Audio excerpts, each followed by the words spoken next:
Bueno, ahora sí estamos por comenzar a estudiar la tercera parte de la historia de Eliyahu Anabí y lo voy a poner un poco en contexto para quienes no se acuerdan de la clase pasada. Habíamos visto, a ver si lo recuerdan, dejo de compartir para verles las caras. Habíamos visto que Eliyahu Anabí hace un acto de corrupción para apropiarse de un viñedo. ¿Se lo acuerdan o no? Sí, ¿Sí? Tremendo acto de corrupción en donde decide, porque se le cantó, porque decisión propia, decide, bueno, él obviamente y la reina corrompen todo un pueblo, ¿sí? Apuntan contra pobre Nabot, que querían su viña, y lo hacen pasar por un corrupto, ¿sí? que mancilló el nombre del rey y el nombre de Dios. Entonces lo mandan a morirse por piedrazos y aprovecha la situación para quedarse con la viña. O sea, hace toda una expropiación medio rara con esa situación y es tremendo lo que hace Ahab. Bueno, recuerden que se le acerca a todo esto Eliahu y le dice: lo que vos hiciste no te lo voy a perdonar jamás. Le dice: aunque me voy a vengar de lo que hiciste, y si no soy yo, va a ser otro, pero de alguna forma vamos a vengarnos. Y si vos no sos porque ya no estás, nos vamos a vengar de tu familia, vamos a derramar la sangre que vos derramaste de Nabot, la vamos a derramar la tuya en esa viña. ¿Se acuérdense? Eliahu estaba indignado con lo que pasó, con el acto de corrupción, y hace toda una escena muy, muy linda de debate con Ahab. Ahora, el texto va a empezar así y dice: después de la muerte de Ahab, Ahab se muere, ¿sí? En el capítulo 22 Ahab se muere, el rey. Se rebeló Moab contra Israel. Y Ocosías, esto es importante que lo tengan en cuenta, si están tomando nota, tengan en cuenta. ¿Por qué? Porque Ocosías es rey de Yehudá y hay dos Ocosías en la tradición judía.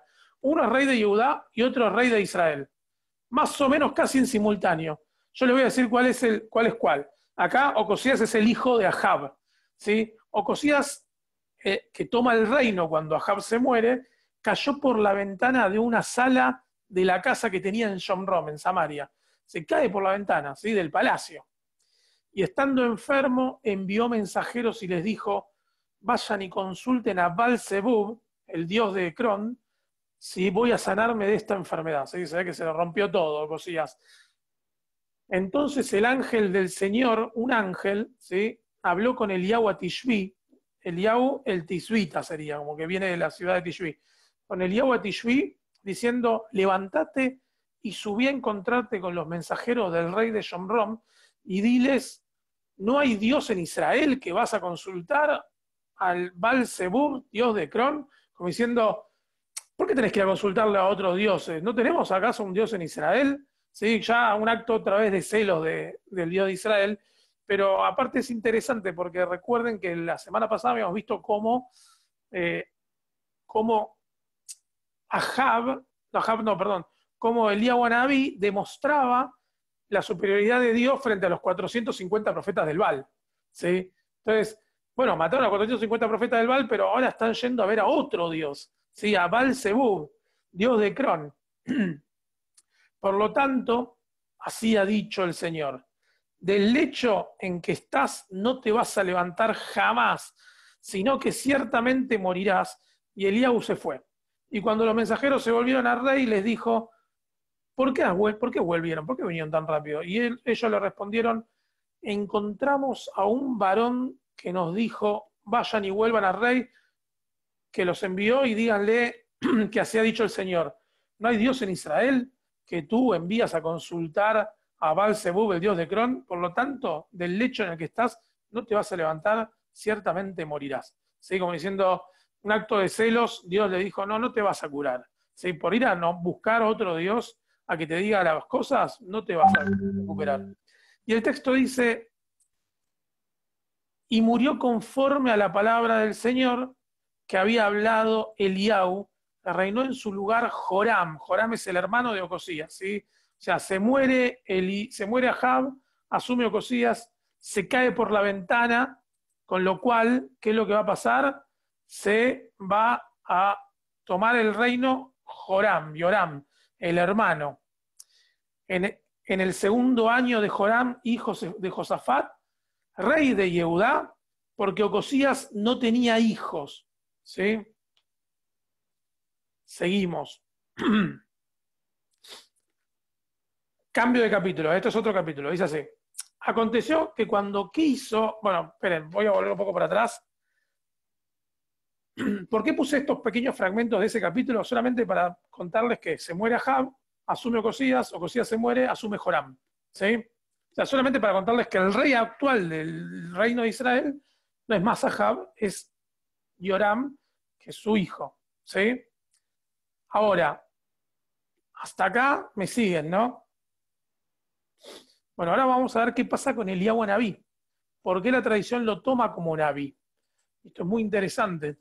Acá empieza la historia extraña de Eliyahu Nabí, y dice así.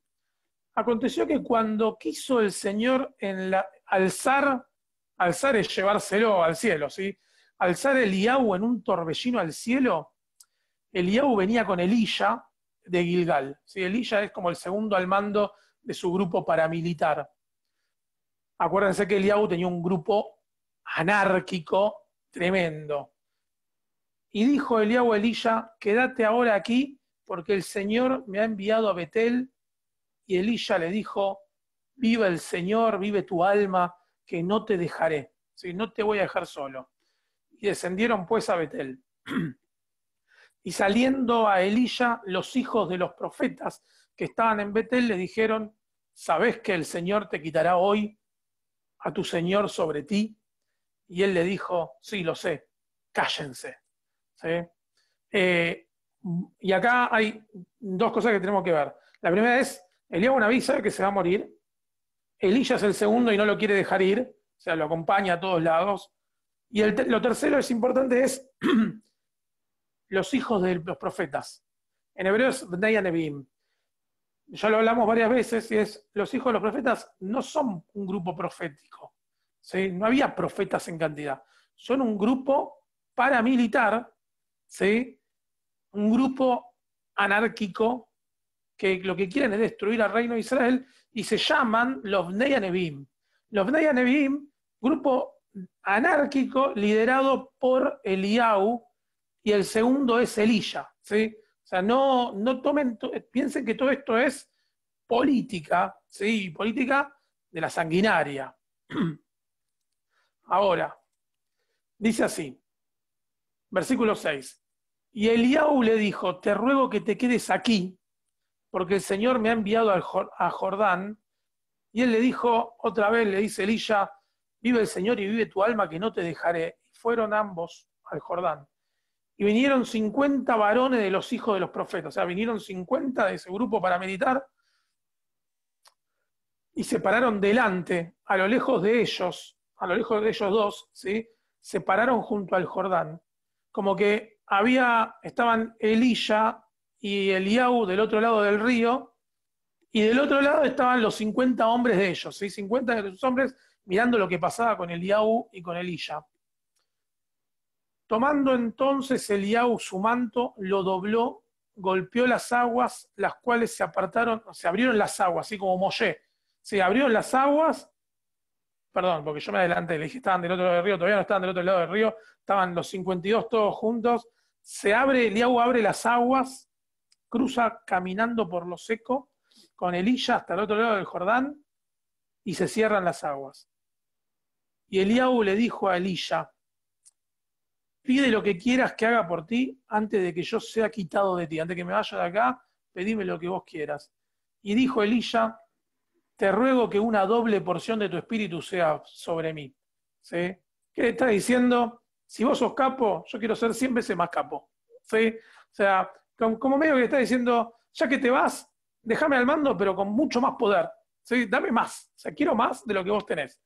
Le dice Elías a Eliyahu. Y Eliyahu, medio como sorprendido por lo que le dice Elías, le va a decir, él le dijo, ¿qué cosa difícil me estás pidiendo, Elías? Le dice, pero si me vieras cuando Dios me lleve de aquí, cuando fuera quitado de ti, te será hecho así. Mas si no, no. Lo que está diciendo es, si vos podés ver cuando yo desaparezco de acá, por la gracia de Dios, es porque Dios concedió que vos seas mejor que yo. Y aconteció que yendo ellos y hablando, he aquí un carro de fuego con caballos de fuego apartó a los dos. Apareció del cielo una carroza, un carruaje celestial lleno de fuego, con caballos de fuego, ¿sí? Y con caballos de fuego y que los apartó a los dos. Y Eliahu subió al cielo en un torbellino. Y viendo Elías clamaba, Padre mío, carro de Israel y su gente de a caballo, y nunca más lo volvió a ver a Eliahu Nabí, y tomando sus vestidos, los rompió en dos partes. Se rasgó la ropa porque entendió que Eliahu se había ido. Ahora, es muy interesante porque la semana pasada hablábamos de Eliahu Nabí, que quería imitar a Moshe e imitar a Yoná, ¿sí? Y acá estamos viendo una figura de Eliahu Nabí imitando la situación de Moshe abriendo las aguas, pero también imitando la imagen del profeta Yehezkel con el Maaseh Merkabah, con la carroza celestial que baja del cielo y le revela toda la divinidad. Acá Eliahu Nabí es como una cosa, es como que tiene de alguna forma, reúne en una sola persona milagros que le sucedieron a otros profetas. ¿Sí? Por eso tiene tanta entidad dentro de la tradición judía. Por eso se lo toma tan en serio el tema. Es como que de alguna forma Eliahu Nabí era un paria de la vida, porque era borracho, alcohólico, violento, pero tenía todas estas cosas, ¿no? Como que una cosa no quitaba a la otra. Ahora, ¿cómo sigue esta historia? Que es interesante. Dice así, versículo 13. Alzó Pri, luego te el... hago una consulta, Sí, sí, sí. porque ya varias veces dijiste que Eliahu era alcohólico, pero en todos estos pasajes que estuvimos leyendo no encontré ninguna parte en la que digan o den a No, entender también, eso. no, salteé otras partes. Ah, ok. Me basé en lo que más me importa, ¿sí? No es tan importante eso. Alzó luego el manto de Eliahu que se le había caído y volvió y se paró a la orilla del Jordán. ¿Sí? Elías agarra el manto de Eliahu, imagínense como que agarra el talit de Eliahu, ¿sí? Y tomando el manto de Eliahu que se le había caído, golpeó las aguas. Con el talit de Eliahu golpeó las aguas y dijo, ¿dónde está el Señor, el Dios de Eliahu? Y así como golpeó las aguas, se apartaron a un lado y al otro, y Elías cruzó caminando, ¿sí? El río para encontrarse con los hijos de los profetas. Viéndole los hijos de los profetas que estaban en Jericó, al otro lado, dijeron, el espíritu de Eliahu reposa sobre Elías, y vinieron a recibirlo y se postraron delante de él. ¿Sí? O sea, Elías acaba de ganarse el rol de jefe. Asumió el rol de jefe que Eliahu Nabí le había delegado. Y acá es muy interesante porque, bueno, Eliahu se muere y no se muere, porque el texto nunca dice que se muere, solamente dice que se va al cielo en un torbellino. Ahí toma carácter de profeta, ¿sí? Porque todo fue mágico lo que pasó. Ahora, no sabemos si es un relato lindo sobre Eliahu porque lo querían, o si es verdad, o no lo vamos a tener en claro. Lo interesante es qué pasa a partir de ahora que Elías toma el poder. Acuérdense que Elías pedía de poder ser mucho más fuerte y mucho más poderoso que Eliahu. O sea, Elías era tipo, no solamente de armas tomar, sino que le importaba y le interesaba mucho sumar poder.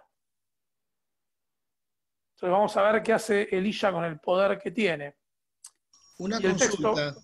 sí, Eh, Cuando Eliao abre el Jordán, sí.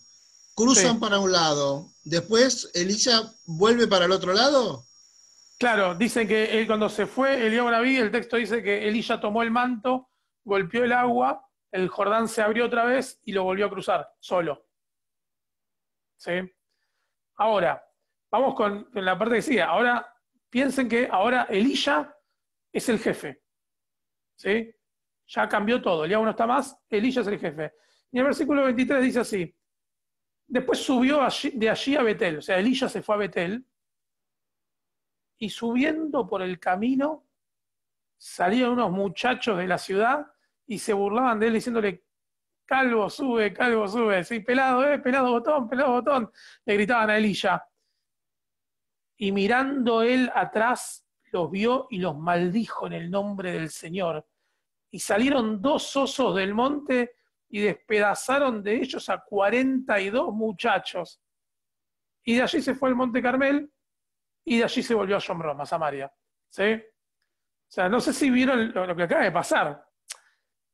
Es muy interesante el texto porque apenas asume el poder del líder, se le sube a la cabeza.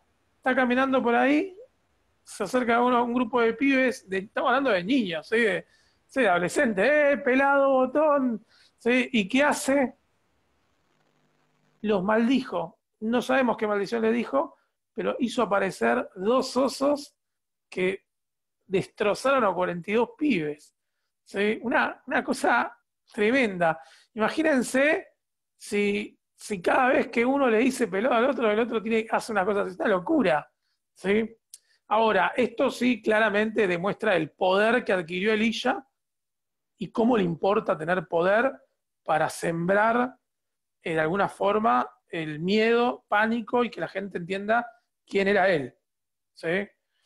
Ahora, vamos, ¿por qué? Porque de acá la gente va a ir y va a decir, Elías hizo esto, mató 42 muchachos, hay que tener cuidado, ellos tienen mucho poder, son muy poderosos ahora que no está Eliahu Anabí, ¿sí? Y están descontrolados.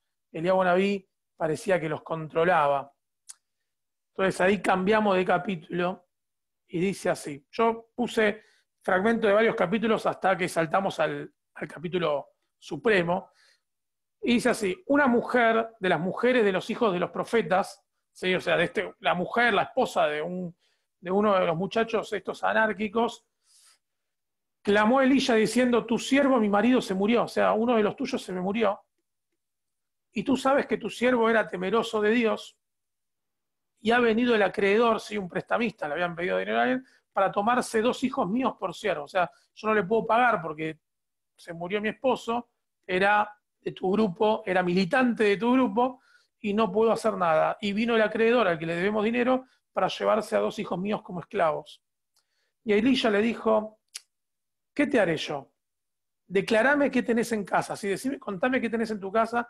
Y ella le dijo, tu sierva ninguna cosa tiene en casa sino una vasija de aceite. Todo lo que tengo es una vasija de aceite. Y él le dijo, ve y pide para ti vasijas prestadas de todos tus vecinos, vasijas vacías, no pocas.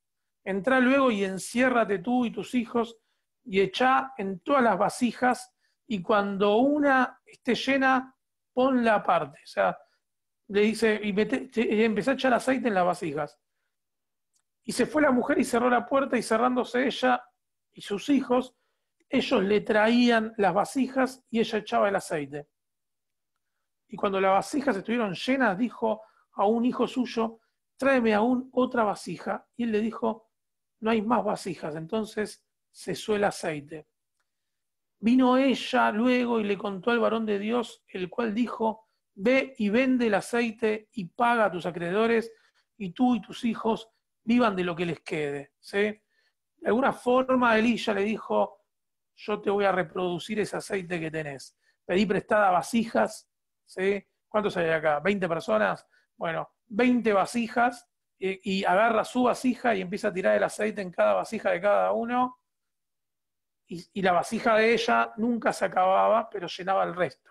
¿Sí? Entonces, lo interesante acá es que Elías otra vez demostró su poder. Y acá 2 cosas interesantes. La primera es, no solamente demuestra su poder, y es algo que también el pueblo va a hablar de lo que pasó. ¿Sí? Miren, Elías logró esto, como que de alguna forma intentaba mostrarse ajeno, mostrarle al resto el poder que tenía, cosa que Eliahu Anabí no lo hacía. ¿Sí? Eliahu Anabí vivía escondiéndose. Este se iba mostrando, pero además, otra cosa que hacía es, fíjense que el texto está todo el tiempo remarcando, gente de su grupo paramilitar, ¿no? La mujer del grupo de de los hijos de los profetas, ¿sí? O los hijos de los profetas lo acompañaron al río Jordán, como que ya pasa, hay algo diferente. Mientras, piénsenlo a nivel política argentina. Mientras el líder está presente, es el líder. En el momento que el líder no está, aparece su grupo, ¿sí? Generalmente en la política argentina pasa esto. Mientras está el líder principal, es el líder el que toma la decisión. Desaparece ese líder y se forman los grupos políticos, las agrupaciones, ¿sí? Que dicen, tal hubiese querido que pase esto. No lo sabemos, pero dicen, tal hubiese querido que pase esto. Entonces acá vemos cómo apenas desaparece Eliyahu, aparece todo su grupo como que empieza a tener más presencia política. Goldina, vos querías decir algo, estás muteada. A ver, te voy a desmutear si puedo. Estás muteada, Goldina. Goldina. Ahí está. Evidentemente, él lo que pidió se le está cumpliendo. O sea, tener el doble poder antes que él muera el otro rabino. Se le está cumpliendo, porque tiene más poder. Sí, es verdad. Pidió tener el doble de poder y se lo concedieron. Lo que pasa que hay que ver si lo usa con sabiduría o no. Bueno, ahora lo veremos. Ori, Sí. yo quisiera, porque me estaba haciendo ruido desde que empezó, o sea, él lo consigue el poder, pero digamos, ese poder, entiendo yo, viene de Dios. O sea, Dios se lo deja así nomás, porque ponele con David tenía buena onda, con Moshe también. Ponele que con otros casos que ahora no conozco debe haber sido similar, pero digo, ¿qué onda? O sea, el poder que Dios le da a una persona no es como una cosa, un objeto físico que Eliyahu le puede haber pasado como una pelota y que la agarre. Digo, ¿podemos pensar o plantear, si no se puede pensar, plantear el problema de por qué Dios tranquilamente así dejaba que una persona estuviera usando poder que viene de él para hacer cosas que son medio cuestionables? No hace falta pensarlo, te lo respondo.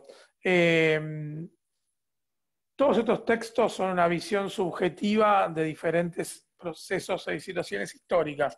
Quien escribió la historia de Eliyahu Naví claramente es pro Eliyahu, ¿sí? Y pro Elisha, con lo cual tiene que generar dentro del texto que ellos todo lo que hacen lo hacen gracias a que Dios se lo permitió.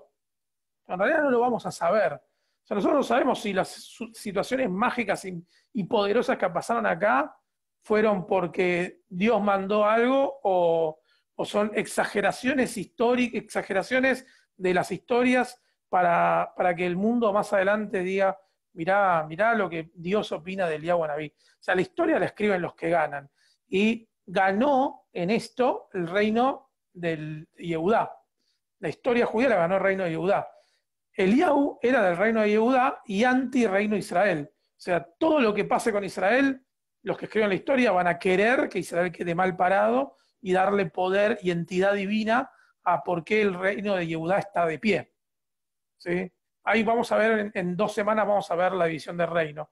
Yo sé que es algo que ya tendríamos que haberlo visto, pero bueno, Eliyahu Naví nos llevó mucho tiempo. En 2 semanas vamos a ver qué pasa con el reino, por qué se divide. ¿Sí? Que es interesante eso. Ahora, ustedes piensan, bueno, pero Dios está avalando eso. No, Dios no está avalando nada. Nosotros no sabemos si esto, o sea, no piensen que esto es algo que alguien que escribió algo. Es como que mañana Tzipora se ponga a escribir una historia de su vida y en la historia diga, y Dios me dio, no sé, Tzipora, ¿tenés hijo, hija, nieto? ¿Qué tenés? Una, a ver. Tengo una hija, un hijo y 4 bisnietas y 5 bisnietos. ¡Qué barbaridad! Bueno, imagínense que Tzipora mañana, cuando escriba una historia de su vida, diga, y Dios se acordó de mí y me dio un hijo y una hija. Y uno va a decir, qué bien Dios, pero en realidad es la visión subjetiva de Tzipora, ¿sí?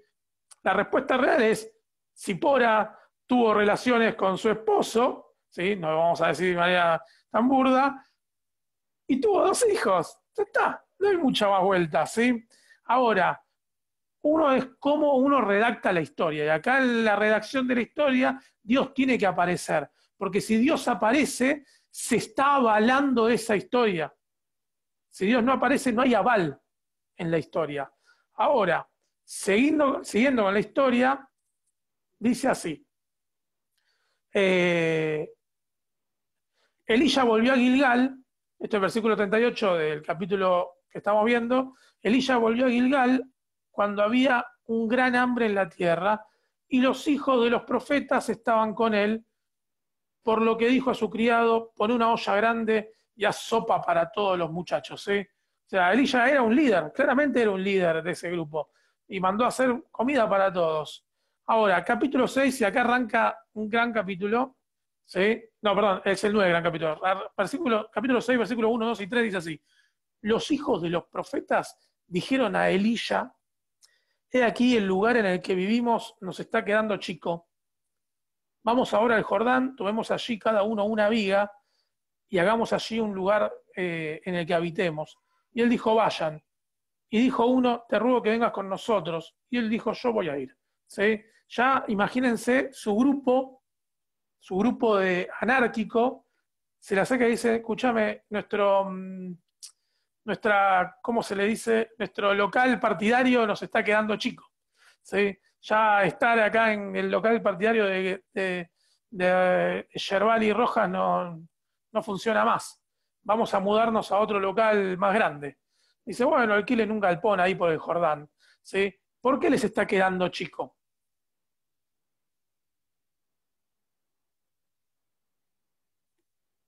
¿Por qué se le acercan los muchachos y le dicen a Elías: nos está quedando chico el galpón, el local partidario?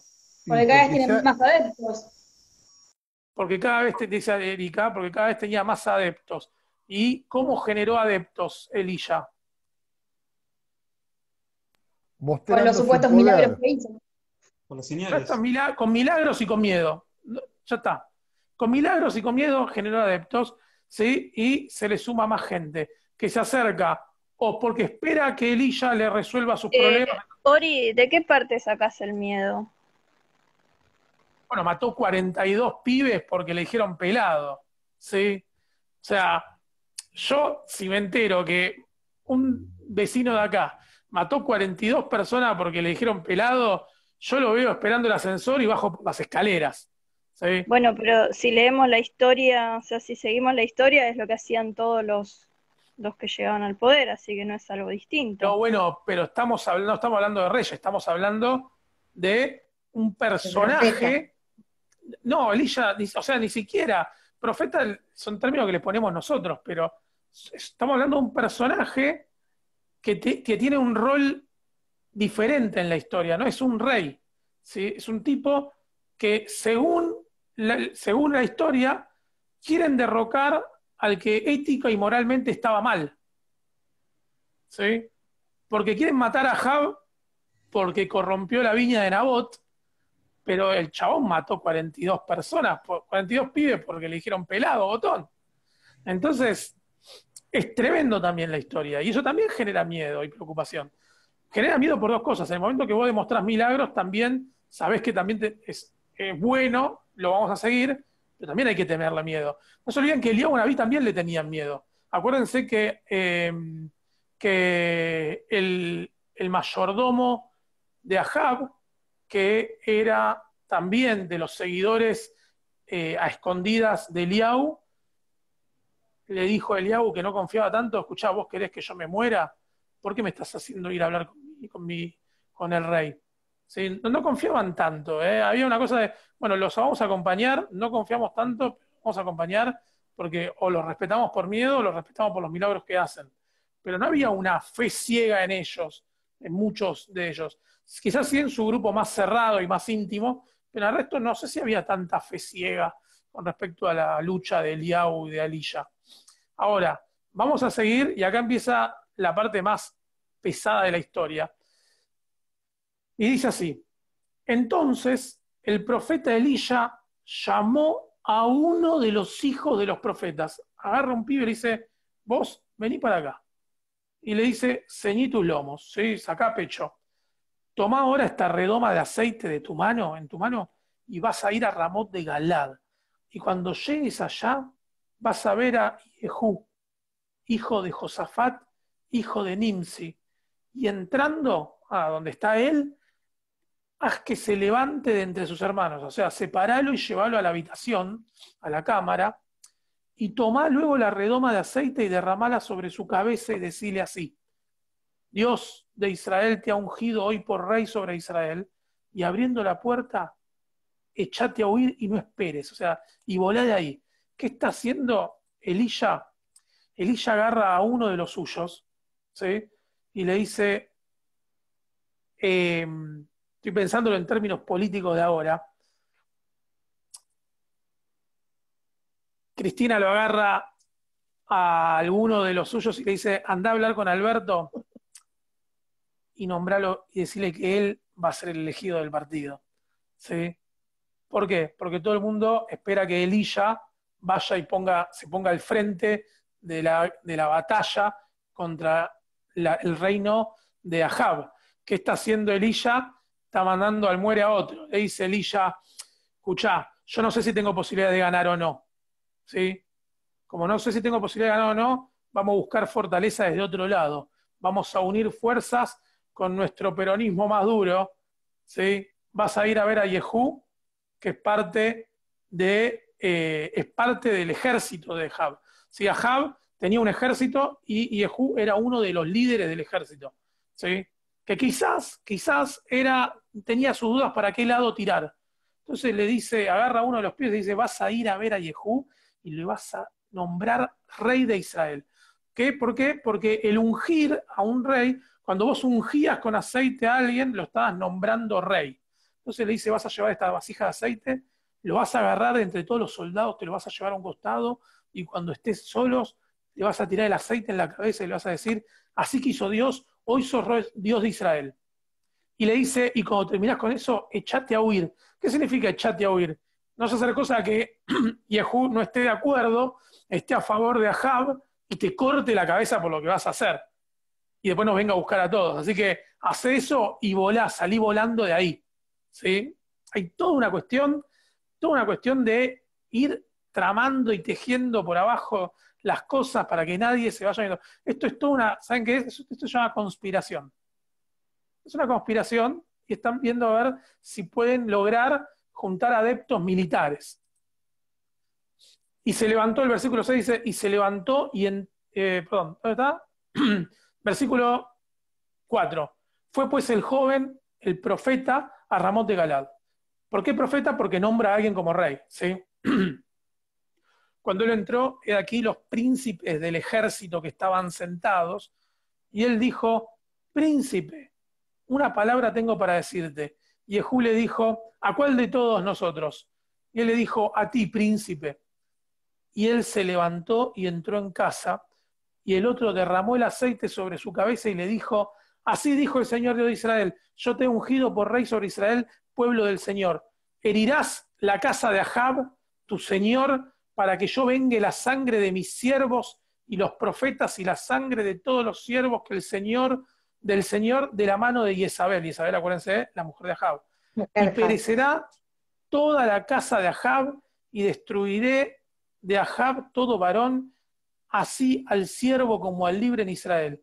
Y yo pondré la casa de Ahab como la casa de Jeroboam, hijo de Nabat, como la casa de Basá, hijo de Ahías. Y a Jezabel la comerán los perros en el campo de Israel, y no habrá quien la sepulte. Enseguida abrió la puerta y se echó a huir. O sea, terminó el discurso que le mandaron a decir y se tomó el palo, salió corriendo, ¿sí? Y voló. Entonces, después salió Jehú a los siervos de su señor y le dijeron, ¿hay paz? ¿Por qué le dicen hay paz? Como, ¿está todo bien? Porque el pibe se fue volando, ¿sí? ¿Está todo bien? ¿Para qué vino a ti aquel loco? Le dicen, ¿sí? Este pibe, ¿qué tenía que hacer acá? Y él les dijo, vosotros conocéis al hombre y sus palabras. Ustedes saben quién es este pibe y ustedes saben a qué vino. Y ellos le dijeron, mentira, declaranos ahora, o sea, mentira, no sabemos de qué es. Y él les dijo, así y así me habló. ¿Sí? O sea, este chico vino y me dijo esto y esto. y así ha dicho el Señor, yo te he ungido por rey sobre Israel. Entonces cada uno tomó apresuradamente su manto, ¿no? La capa, y lo pusieron debajo de Jehú, o sea, lo pusieron como si fuese, vieron una capa roja, como si lo pusieran como alfombra, ¿sí? Y lo pusieron debajo de Jehú, en un trono alto, y tocaron corneta y dijeron, Jehú es rey, ¿sí? Y así conspiró Jehú, hijo de Josafat, hijo de Nimsi, contra Joram. Estaba entonces Joram guardado en Ramot de Galad con todo Israel por causa de Hazael, rey de Siria. ¿Sí? O sea, hasta acá me siguen. ¿Siguen más o menos la historia, lo que está pasando? Yo necesito que muevan la cabeza, que digan algo. Zipora más o menos me dice. Lo voy a resumir rápido. No, traducción. Es un quilombo esto. Traducción, por favor. No. Bueno, lo voy a resumir muy rápido. Ahab es un rey, ¿sí? Que corrupto, malvado, que mataba gente por su propio placer, por tener cosas que necesitaba, por lo que sea. Tenía una esposa, Jezabel, que no era judía y profesaba al dios Baal. ¿Sí? Y de hecho, según la historia de Eliyahu, todos los profetas del Baal comían en la casa de Ahab. ¿Sí? O sea, como que despreciaba al dios de Israel. Eliyahu eso le molestaba profundamente, ¿sí? Con lo cual hizo cosas que vimos en capítulo 1, capítulo 2 de la historia de Eliyahu Nabí, y ahora viene la parte más importante de todas, y es que Ahab se muere, pero Eliyahu Nabí, antes que se muera Ahab, y antes que Eliyahu Nabí desaparezca, le dice a Ahab, yo voy a vengar la muerte de Nabot, voy a hacer tu vida imposible, voy a hacer que toda tu familia, ¿sí? Muera por causa de lo que vos hiciste, voy a borrar de la historia tu nombre, le dice Eliyahu Nabí. Y Eliyahu Nabí desaparece. Entonces queda al cargo Elías. Y Elías es más o menos el responsable de llevar adelante el proyecto. Hay un proyecto, hay un rumbo, y alguien lo tiene que llevar al grupo para allá. ¿Sí? ¿Qué hace Elías durante las semanas posteriores a la decisión de que él asume como nuevo líder de este grupo anárquico? Va de ciudad en ciudad demostrando su poder. Y al demostrar su poder, consigue más adeptos. Más adeptos significa, primero se hace de un nombre, con lo cual el que no está de acuerdo con Elías ya empieza a conocer a Elías y ve que tiene poder, y el que está de acuerdo con Elías se suma. ¿Sí? No solamente eso, empieza a conspirar para derrocar el reino de Ahab, que ya no era más el reino de Ahab, porque Ahab se murió, pero seguía siendo el reino de los hijos, ¿sí? De Joram el hijo de Ahab. Entonces empieza a conspira no solamente con su grupo paramilitar, sino que además conspira con parte del ejército. ¿Sí? Esto puede ser cualquier historia del siglo XX y es lo mismo. ¿Sí? No estamos diciendo nada que no conozcamos. ¿Sí? Entre grupos anárquicos y militares juntándose para derribar un gobierno, de lo más normal del siglo XX, no es historia nueva. Ahora, en época bíblica, es loco. ¿Sí? Pero bueno, hasta acá me están siguiendo. ¿Sí? Bueno, ¿qué hace entonces? Pero lo que no entiendo es qué validez tiene ese acto que va y le tira el aceite y de repente ahora es el rey. La validez la tiene porque semanas anteriores estuvo demostrando el poder de Dios. ¿Sí? Por ejemplo, tengo tanto poder que puedo traerte unos osos y matar a unos pibes que me dijeron pelado botón. Por ejemplo, puedo hacer que el aceite se reproduzca milagrosamente. ¿Sí? Hay otro capítulo que no lo puse porque la verdad que si no, no terminamos más, en donde Elías revive a un niño que se había muerto.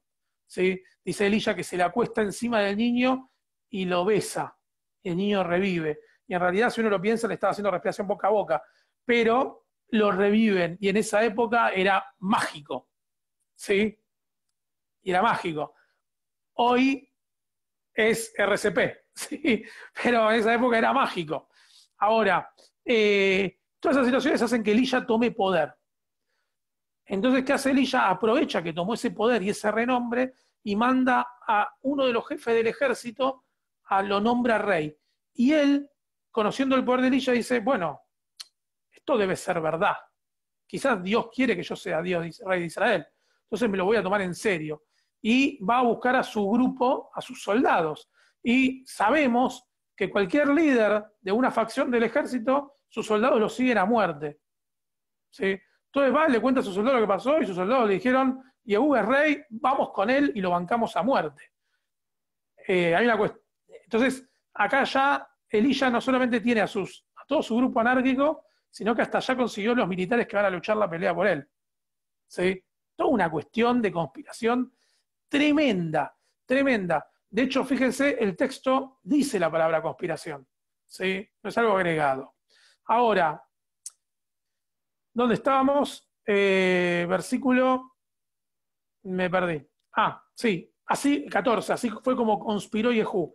Y en el 15 dice así, pero se había vuelto el rey Joram a Yezreel, o sea, volvió a su palacio en Yezreel, para curarse de las heridas que los sirios le habían hecho, porque claro, capítulo anterior habían luchado contra los sirios. Entonces Joram, el rey de Israel, estaba en su palacio curándose de las heridas de los sirios que habían peleado con Hazael, rey de Siria. Y Jehú dijo, si es nuestra voluntad, ¿sí? Si es vuestra voluntad, habían hecho peleando, no, perdón, si es vuestra voluntad, ninguno escape de la ciudad para ir a dar las nuevas a Yezreel.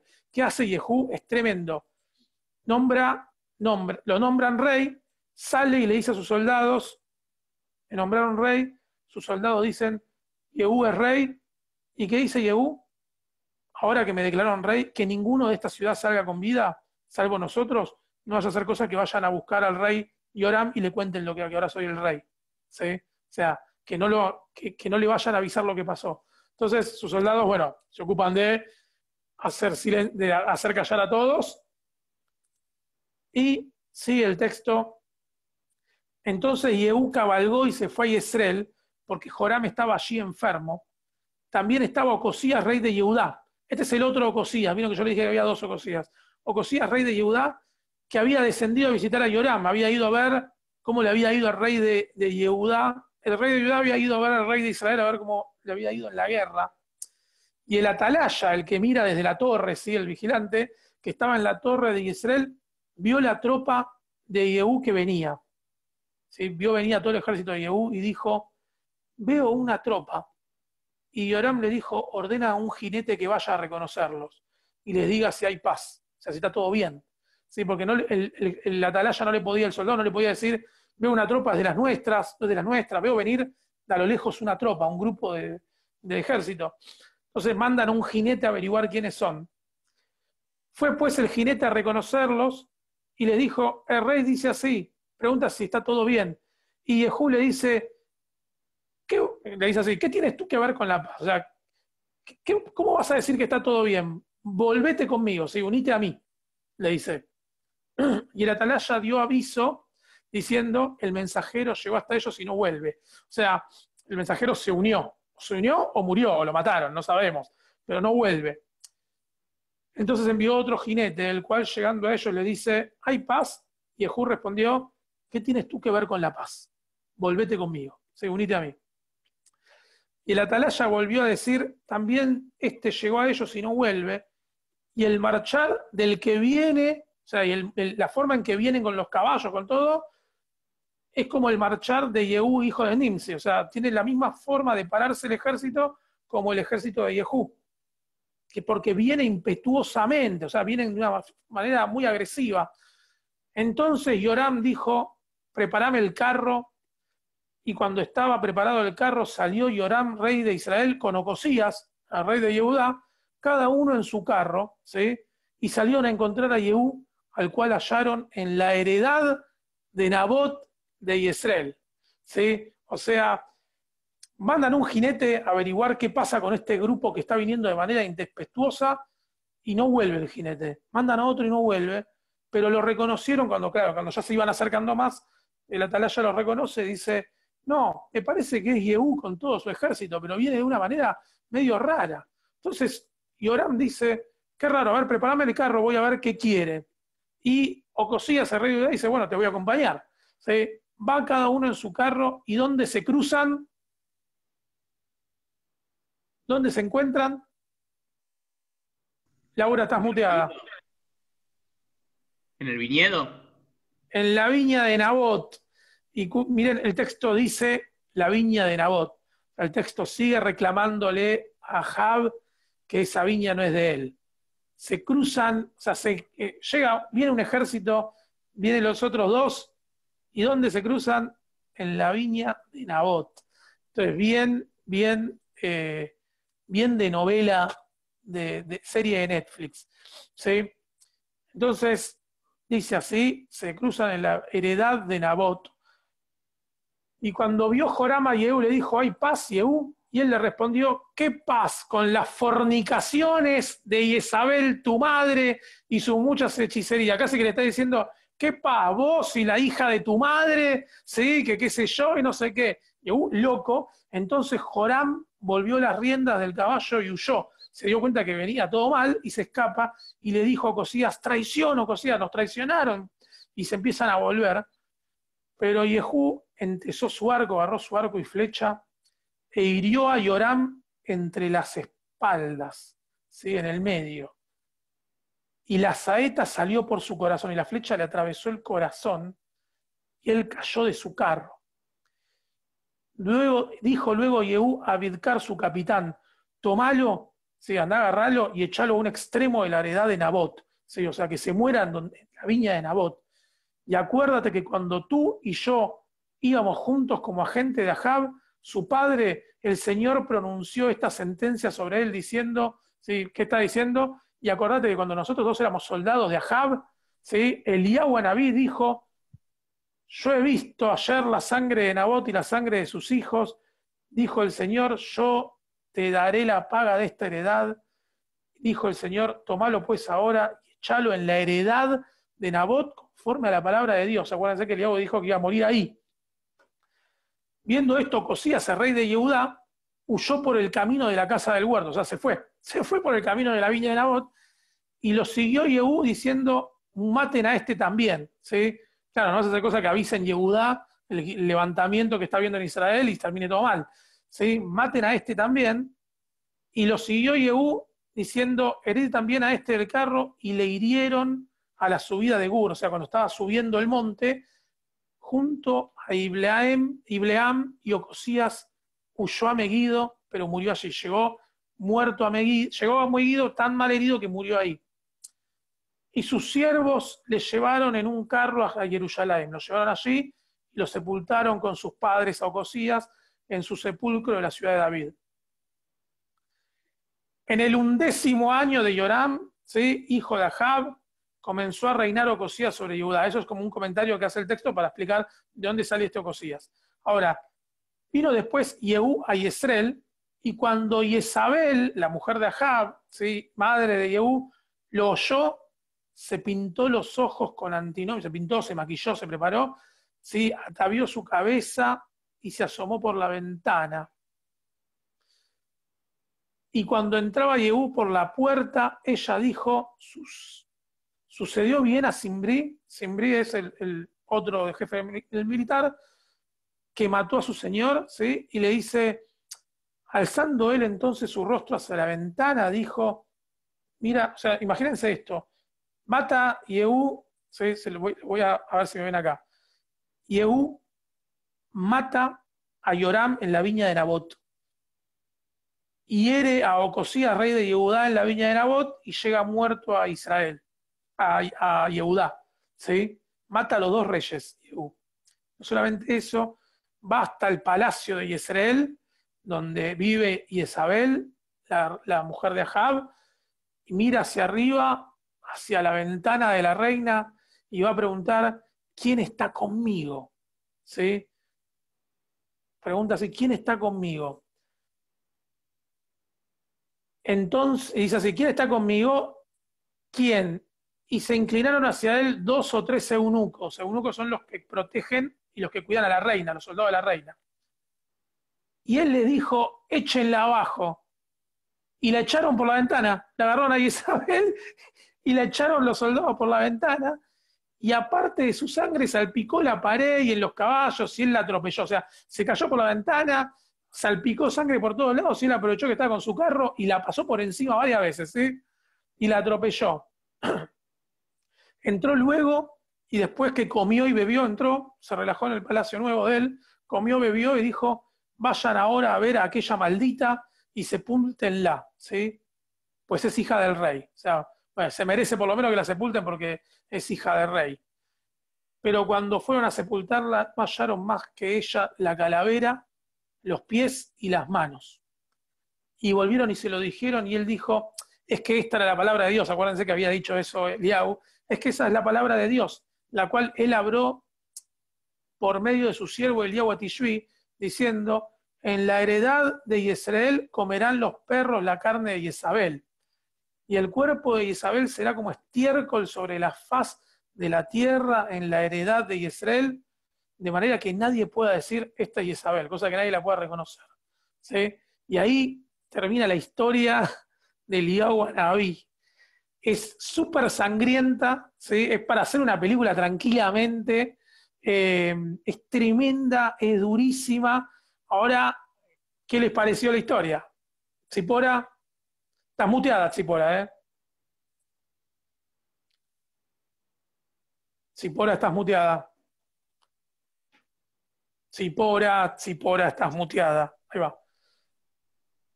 Ahora sí, ahora sí. No, yo digo, ¿cómo a pesar de toda esta guerra, esta criminalidad, cómo trasciende Eliyahu para llegar a lo... Se te cortó, pero entendí la pregunta. ¿Cómo trasciende Eliyahu para llegar a ser quien es hoy, después de todo lo que acabamos de leer? Sí. Trasciende por un solo motivo. Un solo motivo hace que Eliyahu sea tan importante. Y es que el texto nunca dice que se murió. El texto dice que subió en un carruaje celestial. Y por eso se lo espera. ¿Y por eso se lo espera siempre? Por eso se lo espera siempre, porque el texto nunca declara que Eliyahu Hanabí se murió. Generalmente los textos dicen, y vivió tantos años, y murió, y fue sepultado con sus padres. El texto bíblico siempre dice así. Como recién decía, por ejemplo, que Ocosías fue sepultado en Jerusalén con sus padres. ¿Sí? Sin embargo, acá no dice nada. Eliyahu Hanabí no figura nada de él. De hecho, yo este fragmento se lo quité porque si no, no terminamos más, pero cuando Eliyahu se va en un carro, los hijos de los profetas le dicen a Elías, che, si lo vamos a buscar, quizás se cayó del carro, no sé, pasó algo. Entonces le dice, no lo van a encontrar. En cambio ellos le insisten, bueno, pero quizás está por ahí dando vueltas. Y Elías dice, bueno, vayan a buscarlo. Y después, a los 2 días, volvieron diciendo, no lo encontramos por ningún lado. Evidentemente se fue con Dios. ¿Sí? Ahora, todo es absolutamente... hay un nivel de conspiración político-militar en esta historia que es muy grande y muy fuerte. Lo que pasa es que la tradición no reniega esta historia porque claramente esta conspiración favoreció al reino de Yehudá. Y nosotros somos judíos porque venimos de Yehudá. Yehudim, Yehudá. Entonces, ¿cómo vamos a renegar? Bueno, hay una época en donde uno no renegaba de su historia. Hoy uno reniega un poco de la historia, reniega del pasado, de las matanzas que se hicieron, por ejemplo, en Argentina, bueno, Latinoamérica, ¿no? Y esas cosas, antes uno no la cuestionaba y piensa que la época bíblica tiene 2000 años. ¿Sí? Pero es tremenda la historia de Eliyahu Hanabí. Es tremenda, es durísima. ¿Colo? Sí, ¿qué tiene que ver Eliyahu con el Mesías de David, como dice la canción? La canción dice que Eliyahu va a decirnos, va a ungir al Mesías. ¿Sí? Va a hacer Eliyahu Hanabí el que de alguna forma tire el aceite sobre el Mesías que va a venir. ¿Sí? Okay. La palabra Mesías viene de Imshlach, Mashiach, viene de Imshlach, que es ungido. Enviado. Claro, pero en realidad no, es ungido, y ungido es rey. O sea, nosotros estamos esperando, la tradición más ortodoxa está esperando un tipo mágico que caiga del cielo, pero en realidad lo que la tradición bíblica y talmúdica nombra es la presencia de un nuevo rey en Israel, un rey que una al pueblo y nos una de nuevo y lleve adelante la lucha de Israel, ¿sí? Pero en realidad no es nada que ver, esa imagen no es la imagen de la ortodoxia jasídica que dice, no, es un enviado celestial alado que nos va a... No, son dos imágenes completamente diferentes una de la otra. Ahora, sí Eliyahu, porque fíjense que Eliyahu lo que hace es, Eliyahu y su grupo de facción, lo que hace es ungir a un rey para llevar adelante una batalla. ¿Sí? No menos que eso. No menos ni más que eso. ¿Sí? Sí, pero ¿hay alguna fuente o algún pasaje talmúdico en donde dice, sí, va a venir y va a ser Eliyahu, como que no sé, alguien lo dijo y de repente quedó en la tradición?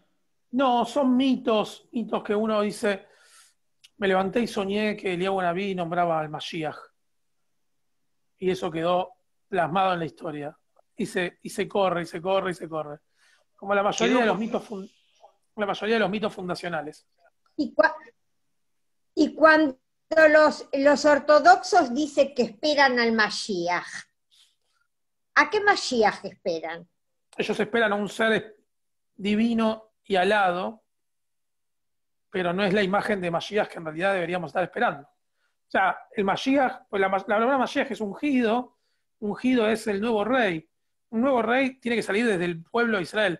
De hecho, Benja, que es muy fanático del Rambam, se lo pueden preguntar a él mejor que a mí, pero el Rambam cuando habla sobre la llegada de Mashiach, habla de un Mashiach que sale del pueblo de Israel, que va a ser rey y nos va a dirigir a la batalla final, donde vamos a recuperar nuestra tierra. Nada más. Es un líder militar. Piensen que en la época, de hecho no solamente eso, Rabbi Akiva nombra a Bar Kokhba como Mashiach.